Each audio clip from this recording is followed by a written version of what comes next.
Chanakya international academy உங்களுக்குள் இருக்கும் தலைவரை வெளிக்கொண்டு வரும் பியூர் பாலிடிக்ஸ் பயிற்சி பட்டறை. நேரடி மற்றும் இணைய வழி. கான்டாக்ட் 7338824242.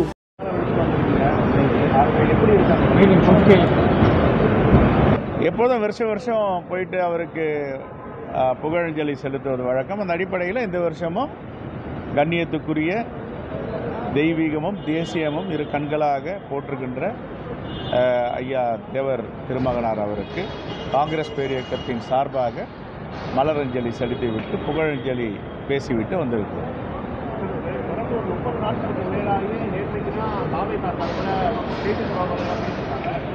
எடப்பாடி பழனிசாமி தன்னோட கூட்டங்களில் தாவேக்கா முக்கியமாக பார்த்துட்டு கூட்டணிகளுக்கு மட்டும் பேசியிருக்காரு. ஆனால் அது எல்லாமே மகிழ்ச்சி கொடுக்கக்கூடிய வகையில் இவங்களோட நிலைப்பாடு தாவேக்கா கம்பெனியில் கூட்டணி இருக்கிற மாதிரி அவங்க சொல்லியிருக்காங்க. இது குறித்து அவங்க தான் பல முறை சொல்கிறாங்கல்ல, கூட்டணி நாங்கள் யாரு கூடவும் இல்லைன்ட்டு.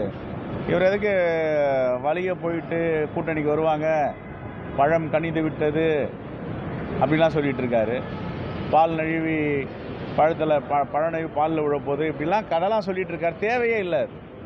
ஒரு சுயமரியாதை உள்ள இயக்கம் யாருக்காகவும் காத்திருக்க வேண்டிய அவசியம் இல்லை. பிரதமர் பரிசு தான் இந்த தேர்தல் வந்து மொத்தமாக போயிட்டு அவர் ஆக்டிவாக இருந்தாலும் இல்லாட்டி அரசியல் கட்சி தலைவர்கள் அவருக்கு பேசிக்கிறாங்க. இந்த எலெக்ஷனில் ஒரு டிசைடிங் ஃபேக்டரை அதை காலம்தான் சொல்லணும், இப்போ சொல்ல முடியாது. காலம்தான் கணிக்கணும். அதே பேச்சு ஓடிட்டு காங்கிரஸும் தாவேகா கூட கூட்டணி கொடுத்து சொல்லுங்கள், யார் பேசுனாங்கன்னு சொல்லுங்கள். நாங்கள் 3 பேர் இருக்கோம். எங்கள் தலைவர் இருக்கார் பக்கத்தில், எங்கள் துணைத் தலைவர் இருக்கார். யார் பேசுனாங்கன்னு சொல்லுங்கள். நான் பேசினேன்னா, இவர் பேசினாரா இல்லை யாராவது டெல்லி யாரும் அது மாதிரி பேசலையே. என்ன ஒரு குற்றச்சாட்டு வருதுன்னா, அமித்ஷா வந்து விஜய் கிட்ட பேசும்போது கூட்டணிக்காக அவங்க பேசுனாங்கன்னு சொல்றாங்க.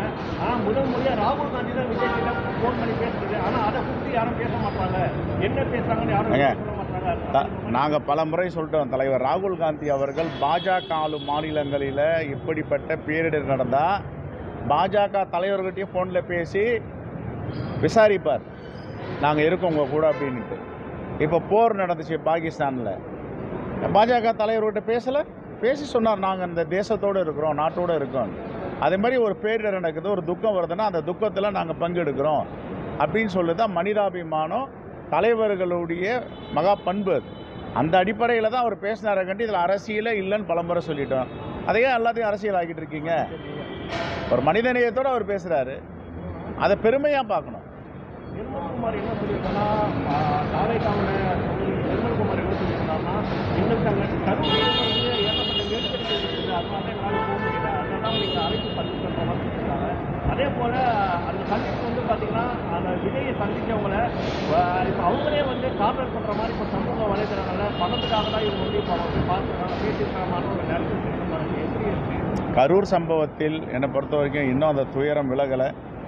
கரூர் சம்பவத்தில் வந்து ஒரு அரசியல், இந்த துக்கத்தில் அரசியல் பண்ணுறது அது நாகரிகமானு தெரியல, நாகரிகமற்ற செயல் தான். இதை யாரும் அரசியல் பண்ணவான்னு நாங்கள் ஃப்ரம் டே 1லேருந்து எங்கள் தலைவர் பெருமக்கள் நாங்கள்லாம் சொல்லிகிட்டு இருக்கோம். அவங்க துக்கத்தில் இருக்காங்க. 41 உயிரை நாம் இழந்திருக்கோம். அதனால் அதை அரசியல் படுத்த தேவையில்லைன்றது தான் எங்களுடைய பார்வை. தேங்க்யூ.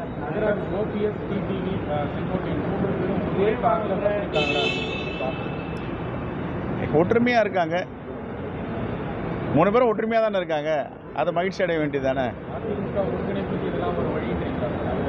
அது அவங்க கட்சியை பற்றி நாம் பேசுகிறதுக்கு ஒன்றும் இல்லை. நீங்கள் அவங்கள கேளுங்க, அந்த கேள்விக்கு அவங்க பதில் சொல்லுவாங்க. அதே போல் நகராட்சி நிர்வாகம் இடி வந்து எல்லாருக்கும் தான் அனுப்புகிறாங்க. அவங்க அதை எதிர்கொள்வதற்கு அவங்க தயாராக இருக்காங்க. அவர் தான் சொல்லிட்டார், அமைச்சரை நாங்கள் இதை எதிர்கொள்வோன்னுட்டார்.